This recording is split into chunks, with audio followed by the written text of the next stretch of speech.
हमारे main segment की तरफ और जानते हैं क्या है आज का विषय।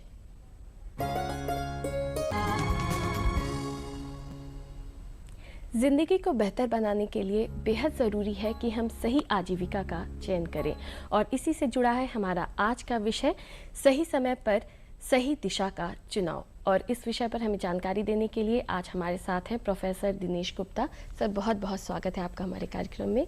प्रोफेसर गुप्ता जो हैं वो 2006 से करियर गाइडेंस देते आ रहे हैं। आप गोल्ड मेडलिस्ट मैकेनिकल इंजीनियर हैं। आप करियर काउंसलर होने के साथ साथ आप बेस्ट सेलिंग ऑथर रहे हैं और कई वर्ल्ड रिकॉर्ड आपके नाम पर दर्ज हैं। तो चलिए हम कोशिश करेंगे कि आज आपसे बहुत सारी जानकारियां हमें मिल सके। और पहले तो सर हम आपसे ये जानना चाहेंगे कि करियर किसी भी इंसान के लाइफ में बहुत इम्पॉर्टेंट होता है, लेकिन उम्र का वो कौन सा पड़ाव है जहां से हमें इसके बारे में सोचना शुरू करना चाहिए? पहले तो मैं मैम बहुत बहुत धन्यवाद देना चाहता हूं कि आपने इस विषय को इस मंच पर रखा है। बहुत ही ज़रूरी है करियर बनाना, क्योंकि जैसे हम करियर बनाते हैं वो सिर्फ एक परिवार को नहीं बदलता है, वो पूरे राष्ट्र को बदल देता है। बिल्कुल। तो जब हमने रिसर्च किया था इस विषय पर कि कौन सा सही एज होता है जिसमें हमें करियर बनाना चाहिए, तो वो है 15 साल। 15 साल एक ऐसा एज होता है जहां पर एक शुरुआत होती है, जहां पर बच्चा जो होता है वो मैच्योर हो जाता है, वो अपने डिसीजन लेने लगता है और उसे समझ में आने लगती बहुत सारी बातें। तब तक वो काफी अनुभव ले चुका होता है करियर को लेकर। वो उनके लाइफ में बहुत सारे लोग आ चुके होते हैं, वो एक डॉक्टर को देख चुका होता है, इंजीनियर को देख चुका होता है। तो जहां तक जो इसका जो आंसर है वो 15 साल सही है वो। जी बिल्कुल, मतलब 15 साल की उम्र तक आते आते वहाँ से अपने करियर के बारे में सोचना शुरू कर देना चाहिए। और मेरे ख्याल से ये वो उम्र है जब 10वीं और 12वीं में बच्चे होते हैं। हाँ। और इसीलिए शायद 10वीं 12वीं को बहुत इम्पोर्टेंस दी जाती है हमारे सोसाइटी में या करियर के लिए। तो सर इसका कितना असर पड़ता है? 10th और 12th जो होता है ये फनेल होता है, यानी किसी भी यहाँ पर एंट्री करने के लिए एक एंट्री पास होता है, या आप इसे ट्रम्प कार्ड भी कह सकते हैं।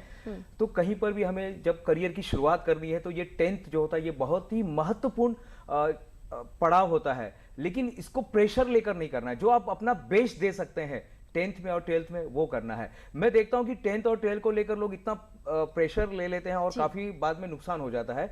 तो उसे नुकसान नहीं करते हुए उसे एक एंजॉय के साथ लेना है। सीरियस तो होना है, लेकिन सीरियस के साथ साथ जितना आप अच्छा दे सकते हैं, बेस्ट परफॉर्मेंस कर सकते हैं, उतना बेस्ट परफॉर्मेंस कीजिएगा।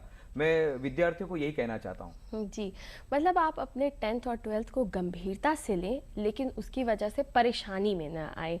और जैसे कि जब हम लोग 10th पास करते हैं या 10th का एग्ज़ाम देते हैं तो वो इसलिए इम्पॉर्टेंट हो जाता है क्योंकि हमें आगे चल करके साइंस, आर्ट्स, कॉमर्स, मतलब वहाँ से हमारे करियर का बाइफर्केशन होता है। अपने पसंद की फील्ड हम चुनते हैं। तो किस तरह से इस चीज़ को बच्चे चुनें कि हमें आर्ट्स में जाना है या साइंस में जाना है या कॉमर्स में जाना है? ये आपने जो सवाल पूछा है मैम, ये बेसिक सवाल है। ये सवाल मैं 2006 से जब मैं करियर की शुरुआत किया था तो अक्सर लोग ये सवाल पूछते थे, करियर का चुनाव कैसे किया जाए, सही समय पर सही चुनाव, जो आज का विषय भी है, कैसे किया जाए। तो 5 सूत्रीय जो मैंने जो 20 साल की जो हमने रिसर्च करने के बाद ऐसे 5 सूत्रीय प्रोग्राम बनाए गए हैं, जिसका सबसे पहला आता है कि जितना जल्दी हो सके अपनी करियर की शुरुआत कर दो।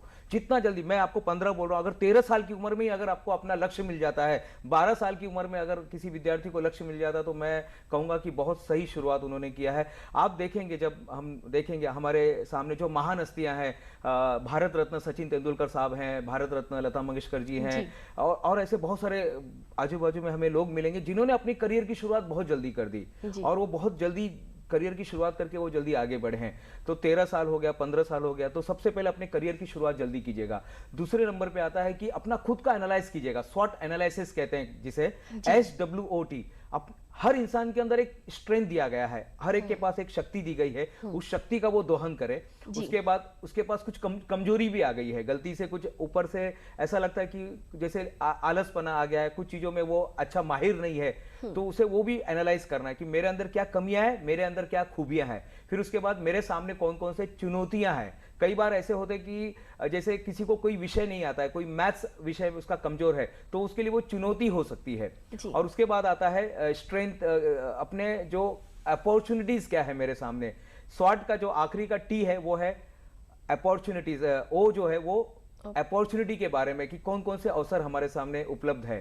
तो स्वॉट एनालिसिस कीजिए। हमारे जो तीसरे नंबर पे आता है, हमें एक मेंटर की जरूरत होती है लाइफ में आगे बढ़ने के लिए। वो उसका पिता हो सकता है, वो उसके कोई परिवार का सदस्य हो सकता है, उसके शिक्षक हो सकते हैं, समाज का कोई ऐसा प्रतिष्ठित व्यक्ति हो सकता है, या कोई मेंटर, कोई काउंसलर हो सकता है।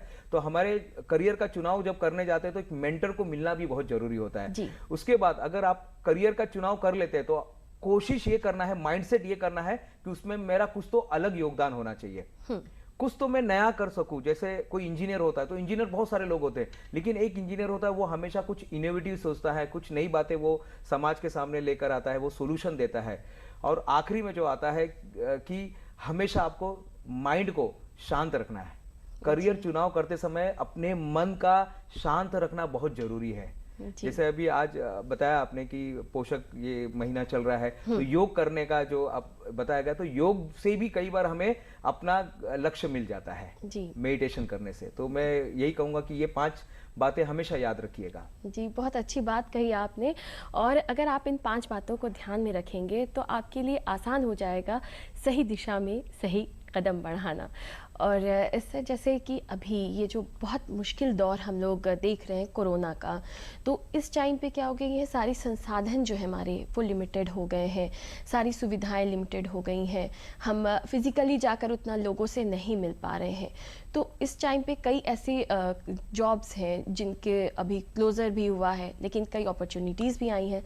तो इस टाइम पे किस तरह से अपने करियर को प्लान करें? इस पेंडेमिक ने जो है, इस महामारी ने काफी लोगों मीन्स ये बहुत ही उथाल पुथाल लेकर आया। ये करियर के क्षेत्र में, बिजनेस के क्षेत्र में, राजनीति, हर क्षेत्र में इसने एक उथाल पुथाल लेकर आया हुआ है। लेकिन जो बच्चों का तो इसमें बहुत सारा देखा जाएगा तो एक नुकसान भी हो चुका है। लेकिन अब अगर हम सिर्फ नुकसान पे ध्यान देंगे तो हम कुछ नहीं कर पाएंगे। अब हमें अपनी दृष्टि को बदलने की जरूरत, दृष्टिकोण बदलने की जरूरत है। हम जैसी दृष्टिकोण को बदलेंगे तो हमें बहुत सारे अवसर दिखाई देंगे। इस कोरोना ने सचमुच में नुकसान तो किया है, लेकिन अगर हम दूसरा साइड देखेंगे, कॉइन का दूसरा साइड देखेंगे, तो बहुत सारे अवसर भी इसने पैदा किए हैं। एक अवसर जो है कि आज देख रहे हैं हम, ऑनलाइन का जमाना हो गया है। पहले हम ऑफलाइन में थे, हम ऑनलाइन में आ गए। बहुत सारे एप्स मार्केट में आ चुके हैं और उनके लिए बहुत सारे लोगों की जरूरत पड़ रही है, बहुत सारे टेक्नीशियन की जरूरत पड़ रही है, बहुत सारे इंजीनियर की जरूरत पड़ रही है, बहुत सारे एक्सपर्ट की जरूरत पड़ रही है, ये सारी चीजों को सप्लाई, ये सर्विस देने के लिए। तो उसमें एक नए अपॉर्चुनिटी पैदा हो गए हैं। तो ये कोरोना के अंदर मैं विद्यार्थियों को यही कहना चाहूंगा कि अभी हमारा दृष्टिकोण बदलने का समय है। ये जो समय है, ये दृष्टिकोण बदलकर एक नए ऊंचाई को छूने का समय है। तो बस ये कोरोना ने जो कर दिया है अब जाने दीजिएगा। जैसे आज आपने सुविचार में भी कहा कि जो हो चुका है अब ये समय वो सोचने का नहीं है, ये समय है भविष्य की तरफ देखने का। तो जो चीज हो चुका है, जो आपने पूछा कि कोरोना के समय करियर का चुनाव कैसे करें, अब वो छोड़ दीजिएगा। अब हमें एक नए रास्तों की जरूरत है, एक नए राह की जरूरत है। अब पहले जो थे कि लोग बोलते थे कि केवल डॉक्टर इंजीनियर बनेंगे तो ही सफल बनेंगे, अब ऐसा जरूरी नहीं है। आप जो भी काम कर रहे हैं, उसमें डॉक्टर इंजीनियर आप बन सकते हैं। जी, तो जैसे अभी आपने हमसे ये कहा कि पहले होता था कि ट्रेडिशनली हम जो पेशा है उन्हें चुनते हैं कि हमें कोई एक वाइट कॉलर जॉब मिल जाए, या फिर हम डॉक्टर, इंजीनियर या अपना बिजनेस देख रहे हैं, ये सारे काम ज़्यादातर लोग अपने करियर के रूप में चुनते थे। लेकिन आजकल जो बच्चे हैं उनका इंटरेस्ट बहुत सारी चीज़ों में आ गया है, पेंटिंग में है, डांसिंग में है, स्पोर्ट्स में बहुत सारे बच्चे हैं। तो इन सारी चीज़ों को किस तरह से करियर ऑप्शन की तरह देख सकते हैं? हाँ, ये आपने बोला कि अब लोगों का मानसिकता बदल गई। बच्चे अब बहुत सारे, यानी क्योंकि ऑप्शंस आ गए हैं, आप बस आपको सर्च करना है, आप जाइए इंटरनेट पे सर्च कीजिए, आपके बहुत सारे ऑप्शंस आ जाते हैं। लेकिन वो चुनते समय मेरा जो है, मेरे अंदर की जो खूबियां वो भी मुझे पहचानना है। मैं एक जगह सेमिनार ले रहा था और मैंने एक लड़की को पूछा, आप क्या बनना चाहते हो? बोली मैं डॉग ट्रेनर बनना चाहती हूँ। मैं बोला ये डॉग ट्रेनर क्या होता है? बोले नहीं, वो डॉग को ना ट्रेनिंग देना पड़ता है, जो आर्मी में यूज होते हैं, जो जिनका जो भर्ती करते हैं, जो डॉगी को भर्ती किया जाता है तो उनको ट्रेनिंग दिया जाता है, वो ऐसे नहीं जाते हैं। तो आज बच्चे इतने ये हो गए कि उनको पता है, और आज हर क्षेत्र में एक्सपर्ट की जरूरत है। जी, मैं हमेशा कहता हूं कि जो भी हम करियर चूज करेंगे, जैसे अभी आपने पूछा कि आर्ट्स, कॉमर्स, साइंस के अलावा भी बहुत सारे ऑप्शंस आ गए हैं। जैसे डांसिंग एक ऑप्शंस आ गया है, एंकरिंग जैसे आप कर ही रहे हैं, तो सिनेमा क्षेत्र आ गया है, इंटरटेनमेंट क्षेत्र आ गया है, सॉफ्टवेयर के बारे में भी लोग जागरूक हो रहे हैं, ऐप्स के बारे में, गेमिंग एक इंडस्ट्री जो है वो भी अपलोड मीन्स वो भी काफ़ी अच्छे मुकाम पे पहुंच रही है। अलग अलग जो चैनल्स है, लोग इंटरनेट पर भी लोग आके अपना अपना खुद का चैनल्स बना के अपने बातों को वो रख रहे हैं। बिल्कुल। तो उसमें भी बच्चे, मैं देख रहा हूँ आजकल की जो युवा पीढ़ी है उसमें भी वो लेकिन यही है कि उसमें एक्सपर्ट बनना जरूरी है जी। जैसे हम एक्सपर्ट करते हैं तो मार्केट में उसका वैल्यू बढ़ जाता है। तो जैसे इसे कहते हैं इकिगाई, ये जो शब्द है ये जापानीज वर्ड है इकिगाई। इकिगाई क्या कहता है, पहले अपने पैशन को फाइंड आउट करो, पैशन को फाइंड आउट करने के बाद देखो उसका मार्केट में जरूरत है कि नहीं, बिल्कुल। फिर उसके लिए लोग पैसे दे सकते हैं कि नहीं, और उसके बाद उस चीज को आप जब करियर बना लेते हो तो आप सफल हो जाते हैं जी। इस तरह से इकिगाई कहती है जी, थैंक यू सर। और आज नमस्ते यूपी में बहुत अच्छी चर्चा हो रही है प्रोफेसर दिनेश गुप्ता से। हम इस चर्चा को जारी रखेंगे, लेकिन अभी बढ़ते हैं हमारे अगले सेगमेंट की तरफ। देखते हैं कैसे यूपी में आज का विषय है सही समय पर सही दिशा का चुनाव, और इस विषय पर हमें बहुत अच्छी जानकारी दे रहे हैं प्रोफेसर दिनेश गुप्ता। चलिए हम अपनी चर्चा को आगे बढ़ाते हैं। सर, जब भी बात आती है कि करियर को चुनना है, तो जो बच्चे या जो लोग भी शहर में रह रहे हैं उनके पास बहुत सारे ऑप्शंस हैं, लेकिन ऐसे बच्चे जो दूर दराज गाँव में रह रहे हैं उनके पास सुविधाएं जो है वो लिमिटेड है। आज ऑनलाइन होते जा रही हैं सारी चीज़ें, और वहाँ पे वो थोड़ा ना कहीं पिछड़ जाते हैं।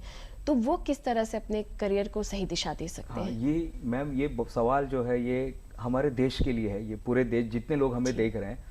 कहा जाता है कि भारत जो है ना ये गांव में बसता है। बिल्कुल। भारत, असली भारत अगर देखना है तो गांव में जाना पड़ेगा। तो वहां का विकास के लिए, वहां के विद्यार्थियों का विकास करना बहुत जरूरी है। तो सबसे पहले आता है कि माइंड सेट करना जरूरी है। मैं सारे विद्यार्थियों को कहना चाहता, आप बनना क्या चाहते हो, बस वो सेट कर लीजिएगा, मुझे ये बनना है। अब इसके लिए ऑप्शंस कौन से? एक तो हमारे गुरुजन है, हमारे स्कूल में जो गुरुजन है उनको हम पूछ सकते हैं कि ये चीजें, मुझे ये चीज करना पसंद है।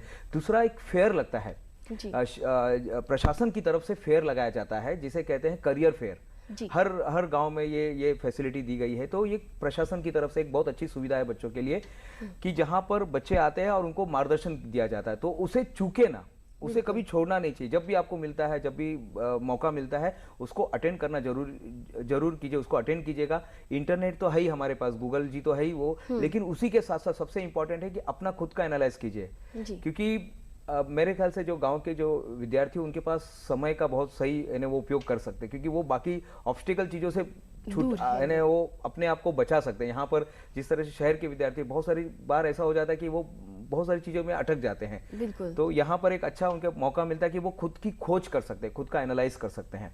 तो वो स्वॉट एनालिसिस करे और आगे बढ़े।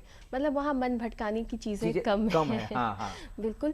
तो सर, इसी तरह से एक बात आती है कि जब हम करियर को चुन रहे होते हैं तो आपने जैसे कहा था कि मेंटर की जरूरत होती है, तो करियर काउंसलर की क्या भूमिका होती है इसमें?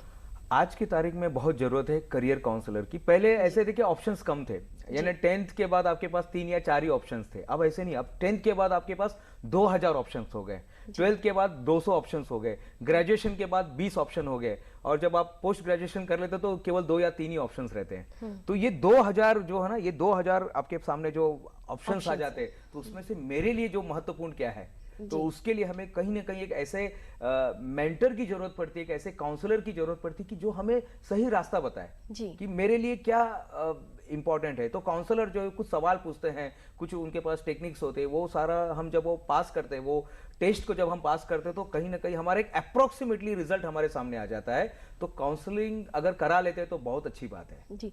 मतलब अगर हम काउंसलिंग कराते हैं तो वो हमारे जो बेस्ट चीज़ है वो हमारी सही दिशा में मार्गदर्शन करते हैं, वो हमारा।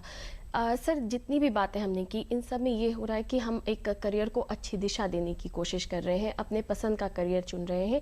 लेकिन फिर भी अगर हमने अपने पसंद के करियर को चुना और वहाँ पर कहीं पर फेलियर देखने को मिलता है, क्योंकि कोई भी चीज़ सर्टेन नहीं है, तो उस चीज़ को किस तरह से बचे या जो भी पर्सन है वो फेस करे और किस तरह से नई दिशा में कदम बढ़ाए? ये बहुत बार होता है, यानी हम दोस्तों की बातें सुनकर, हम किसी की बातें सुनकर, माँ बाप की बातें सुनकर हम कोई करियर तो चुन लेते हैं, लेकिन जैसे ही फर्स्ट ईयर जब आ जाता है, फर्स्ट ईयर में, सेकेंड ईयर में, तो ऐसा लगने लगता है कि शायद मेरे लाइफ का तो मकसद ही कुछ और है। तो फिर वहां पर वो डगमगाने लगता है, रिजल्ट में उसका असर होता है, और फिर वो ऐसा होता है कि वो क्विट कर देता है। बिल्कुल। तो ऐसे समय और होता है ये, और ये होना भी कोई बहुत बड़ा इसमें गलत नहीं है। ये होता है, बहुत सारे लोगों के साथ होता है। कई बार इंसान करियर का चुनाव तो कर लेता है, लेकिन बाद में उसको एहसास होता है कि मेरा स्ट्रेंथ तो कुछ और है। और जब वो खुद का स्वॉट एनालिसिस करता है तो उसको पता चलता है अरे ये मेरे अंदर खूबियां है, ये मेरी खासियत है, और ये मेरे अंदर अपॉर्चुनिटीज है, और ये मेरी चुनौतियां हैं। तो ऐसे समय बच्चों, विद्यार्थियों को या जो भी हैं, जो लोग हैं, युवा वर्ग को मैं यही कहना चाहता हूं कि ये होता है तो इसको पहले स्वीकार कीजिए। जी। स्वीकार कीजिए, अब तो हो गया, अब क्या करें। अब दूसरा ऑप्शन जो आता है, अब हमने स्वीकार कर लिया है, अब क्या करें। अब नई करियर के बारे में सोचिए कि अब हम क्या कर सकते हैं। कई बार आप देखते हैं कि बहुत सारे, मैंने देखा हमारे इंजीनियरिंग में बहुत सारे विद्यार्थी होते हैं, उनको इंजीनियरिंग में आने के बाद उनको असली उनका जो लक्ष्य पता चलता है। और कई बार ऐसा हुआ है, हमारे फिल्म सितारों में भी ऐसे बहुत सारे लोग मिलेंगे जो बेसिक मैकेनिकल इंजीनियर या कोई इलेक्ट्रॉनिक इंजीनियर है, लेकिन उसमें से कोई अच्छे गायक बने, अच्छे कोई क्रिकेटर बने, कोई सिनेमा में कोई अच्छा परफॉर्मेंस कर रहा है। तो ये कोई गलत बात नहीं, बस हाँ ये कि समय थोड़ा चला जाता है, लेकिन समय को भी जाने दीजिएगा, क्योंकि इस समय आपकी मानसिकता महत्वपूर्ण है। जो सबसे महत्वपूर्ण, कैसी भी हो परिस्थिति, अपने मन को शांत रखना बहुत जरूरी है। तो जब आप आनंद के साथ काम करते हैं ना, तो आप उसमें विजय बनते हैं, सफल बनते हैं। जी तो जी सर, अब हमारे कार्यक्रम का समय पूरा हो चला है, तो हम चलते चलते सिर्फ इतना जानना चाहेंगे कि परिवार की क्या इसमें भूमिका होती है, कितना ज़रूरी है कि वो अपने बच्चों को सपोर्ट दें। परिवार की बहुत महत्वपूर्ण भूमिका होती है एक बच्चे के विकास में। एक लड़के के करियर में, लड़का या लड़की के करियर में बहुत ही महत्वपूर्ण होता है परिवार का सपोर्ट होना। पहले तो सिर्फ माँ बाप को क्या कुछ उन पर लादना नहीं है कि तुमको ये करना है, वो करना है। अब आजकल के मैं देखा हूँ माँ बाप बहुत ये हो गए हैं, बहुत मिसकॉन्शियस हो गए इस चीज को लेकर। अब वो लादते नहीं, अब ऑब्जर्व करना है हमारा बच्चा किस चीज में माहिर हो रहा है, किस चीज में उसको पसंद आ रहा है, तो इसको सिर्फ ऑब्जर्व करना है। और एक सही वक्त आता है, बच्चा खुद पूछता है माँ बाप से कि मम्मी डैडी मुझे ये बताओ कि मैं किस चीज में अच्छा हूं। तो उस समय मम्मी डैडी को बताना है कि आप बचपन से मैं आपको देख रही हूँ, आप ये चीज में बहुत अच्छे हैं, आप इसमें आगे जाइए। बिल्कुल बिल्कुल। तो परिवार का सपोर्ट, आपको खुद की अपनी पहचान होनी बहुत ज़रूरी है। तो इन सारी बातों को आप ध्यान में रखिएगा। और अब हमारे कार्यक्रम का समय समाप्त हो चला है। प्रोफेसर गुप्ता, आप हमारे कार्यक्रम में आए, बहुत बहुत शुक्रिया। आप सभी अपना ख्याल रखिए, कोरोना गाइडलाइंस का पालन कीजिए और हमें दीजिए अनुमति। नमस्कार।